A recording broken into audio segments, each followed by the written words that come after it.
Hi, and welcome to Growing Tech with Owen Scott and Greg Williamson of Concentrate. Today we're really lucky to have Sarah Berkowski, Chief Revenue Officer at Tradify with us. Tradify is one of New Zealand's fastest growing SaaS companies, and Sarah brings a wealth of experience in the marketing and growth parts of tech businesses. So just welcome first, Sarah. Great to have you here. Thanks, great to be here. First, just wondered if you could tell us a little bit about your career and how you've sort of got to where you are now. Sure, yeah. So I'm a Kiwi, born and bred, but spent 18 years in Canada. So I actually started, did marketing degree down in Otago, and started my career at what was then called Telecom New Zealand, now Spark. So started out in the sales and support team in Wellington before moving to Canada. So I spent a lot of my early career actually in the telco space, which is pretty interesting, and then moved back to New Zealand 8 years ago and joined the ProMap crew, and now leading sales and marketing globally at Tradify. Cool. Yes, it's really interesting your career where you've sort of worked obviously in New Zealand and overseas. When you worked in that, Canadian environment, you obviously worked there for a number of years. What sort of insights did you sort of find there into growing businesses? Yeah, it was quite different to what I'm doing now. Although there's certainly there's common things I guess that you'd still focus on. So when I first moved across to Canada, I was in the telco space, so working for Sprint Canada. It was right after that industry had just deregulated. And so I was working for it's not really small by New Zealand. It's not really small by New Zealand standards, but what was then a small company in Canada that was the underdog and coming in to compete against the former monopolies. So it was quite interesting from a marketing perspective, with an industry that was deregulating, where you had to really focus on competitive switching, which is quite different than my focus these days at Tradify. So really focusing on competitive differentiation to sort of address that inertia of switching from an existing service in the telco space. And then my other insight, I guess, which is why I work for smaller companies now, is just there are pros and cons. I guess working for very large North American companies, and my preference would be small, agile New Zealand companies, that's for sure. Yeah, that's really interesting. And I can understand that one of the attractions of the tech industry would have been that smaller, agile ability to really influence the direction of a company. What other things attracted you to get into tech once you came back to NZ? It's really it's very interesting. I think the New Zealand tech scene. There's so much going on. I love seeing the impact of the tech on people and companies. I think we're offering such great solutions across a variety of businesses.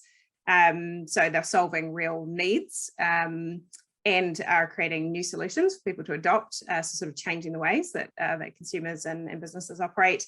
And then one of the things that really appeals to me personally is just the size of the companies. So even I think I was number 25 seems to be my employee number. So I was employee number 25 at ProMap, employee number 25 when I joined Tradify. We're now just over 100 employees. And in a company of that size, I think it's just great that every single member of the team can really see the direct impact of their contribution on the business. So the ability to have an impact. It's also super rewarding from a sales and marketing perspective and growth perspective as you're doing things. They just make, you can see the impact of those and make such big changes to the business. So it's super rewarding. And personally, I like to operate pretty quickly. And so the ability just to do things very, very fast really appeals to me. So I suppose moving on to Tradify, what do you see as the biggest growth challenges to overcome now that you're working there? Yeah, I think when I think about that, it's probably the same in every business, just to a different degree. There's so much that you can do to try to drive growth. There's always so many different options and so many different things you can do, so many things to try. And you always have limited time and resources. So whether you're a one-person marketing team, whether you're a 3-person, 30-person team, there's always going to be sort of too much to do. So I think one of the key challenges is always going to be that prioritization and figuring out, with a fast-growing company, what's really key is to try lots of things quickly, to learn quickly, and then to sort of prioritize on those things that are working. So gradually becoming more focused. And then once you've identified those things that really will, the best things to work on right now, being a bit ruthless in terms of prioritizing that. So one of the approaches we've taken at Tradify is to sort of go a little wide, I guess, find sort of a few things that work and then go really hard on those, get them up and running, then they sort of roll into BAU, and then you sort of look for the next thing and the next thing and the next thing that's going to continue to build on that growth. So, I mean, obviously Tradify's, our perception would be it's relatively sophisticated in its go-to-market approach for a Kiwi tech company.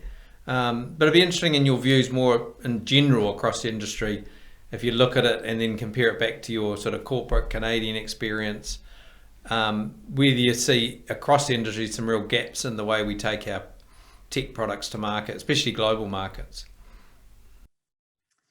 Yeah, I don't. I think it all comes back to this, the fundamentals, right? Really good marketing fundamentals around understanding who your customer is, really understanding how they buy, and then as I said, sort of testing a number of different approaches, and then sort of doubling down on those that work. I think in the New Zealand tech space, I mean, one of the challenges that many of these small companies have, you just don't have large teams.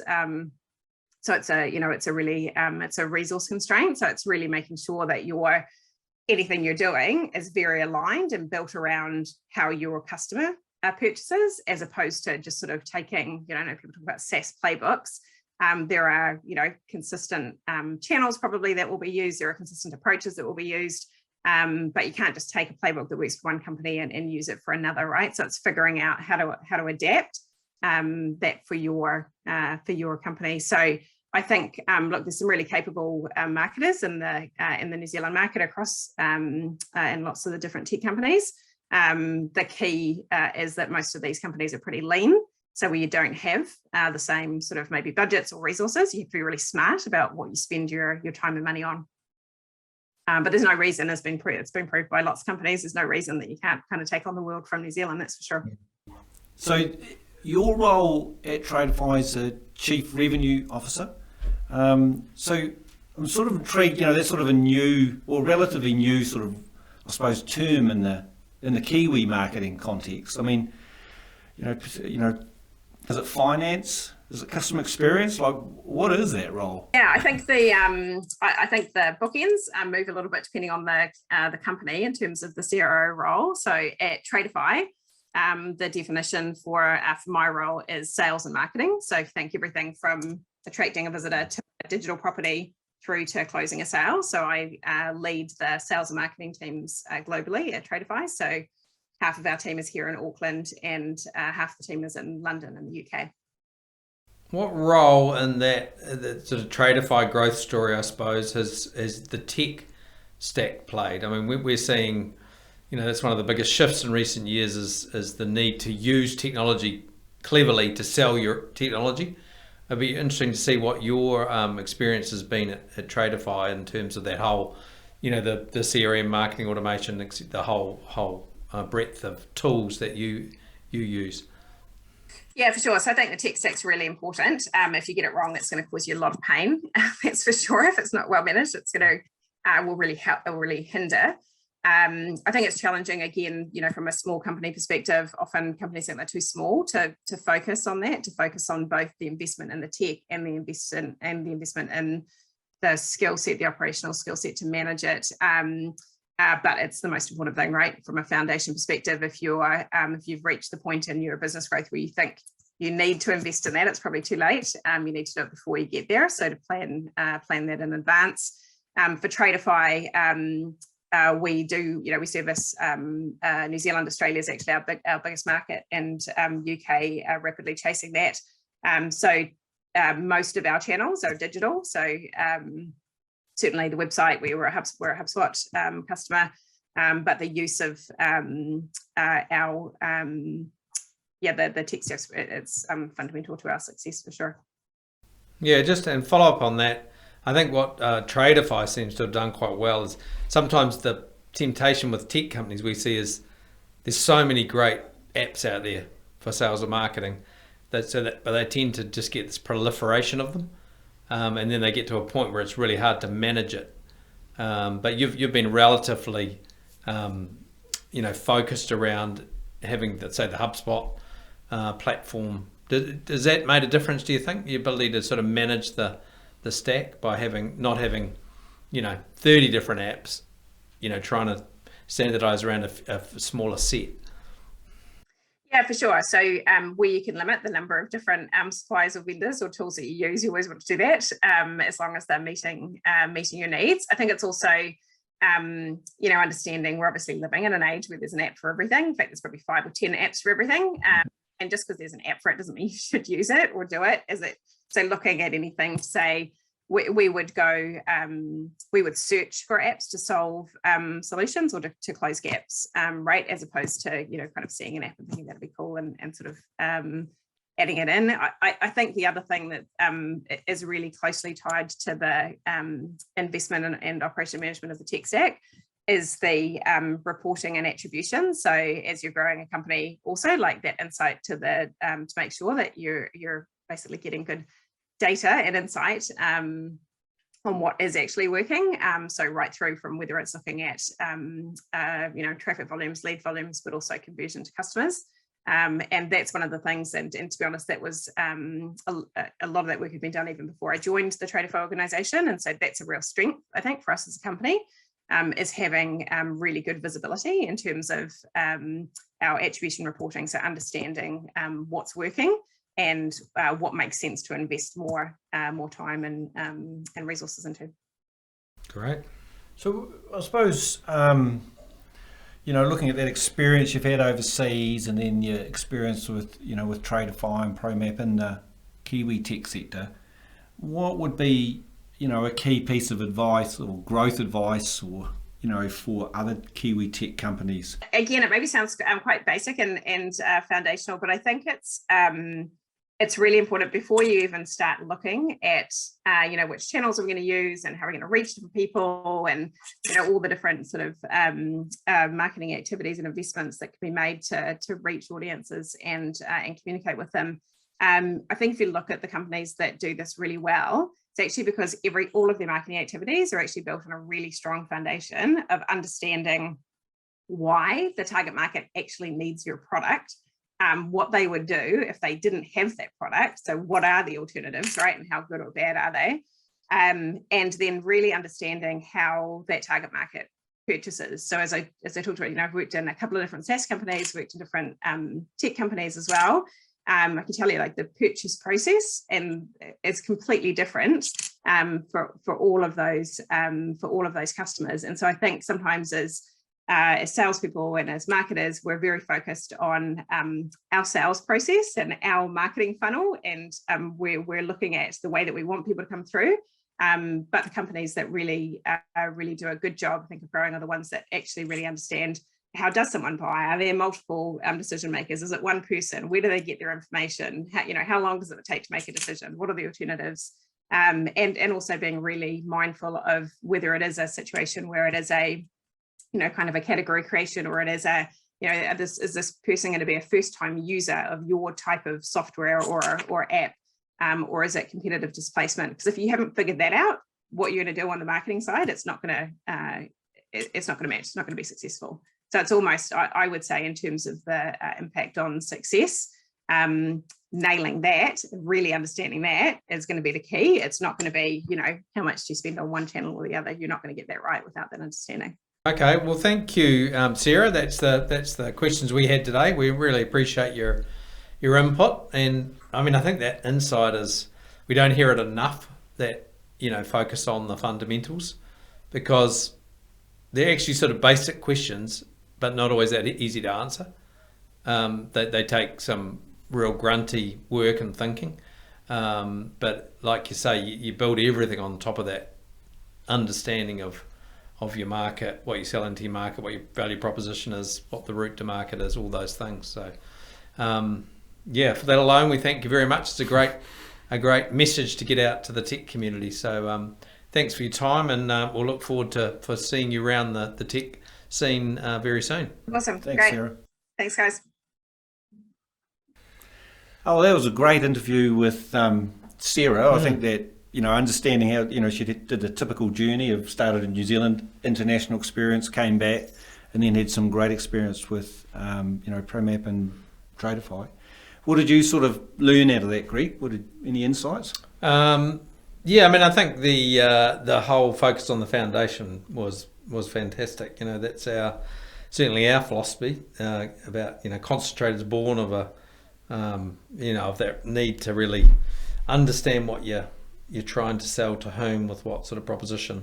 To really understand your market. And I think it's interesting in such a, they're really modern, SaaS, sophisticated digital business that fundamental is still there.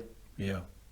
I really liked when she talked about the attribution reporting. So it's sort of something we always talk about in marketing, about measuring return and understanding what's working and not what's working, and stop things and invest in things that are performing well. But I think actually we've really struggled to do that. And it's just, recently with digital marketing and all the tools that we have available now, we can actually see everything and we can measure everything, and that makes us, be able to do our job much better.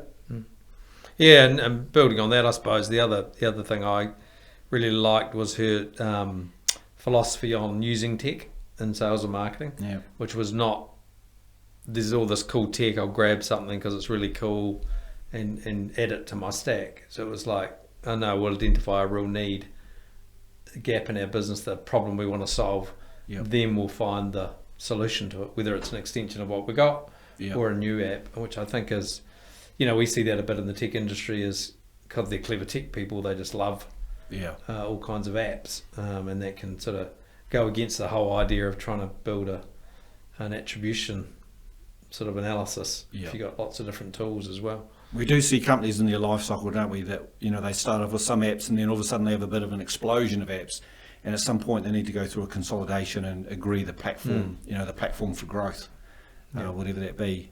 I think she also, that Sarah also touched on, at the start of the interview around this sort of, you call it agile, you call it, moving fast, trying things, sort of don't be afraid of failure, just get on with it, try things, see what works. And I think that sort of, it's almost stuff we might talk in our product development, in our technology thing. We talk about doing things fast, agile, get something that's used by the customer as quickly as possible. And she's saying that same philosophy in marketing. Let's just try a whole lot of stuff quickly as possible, and some of it will stick, and we'll use that, and then we'll slowly build this program of stuff that works and it's tried.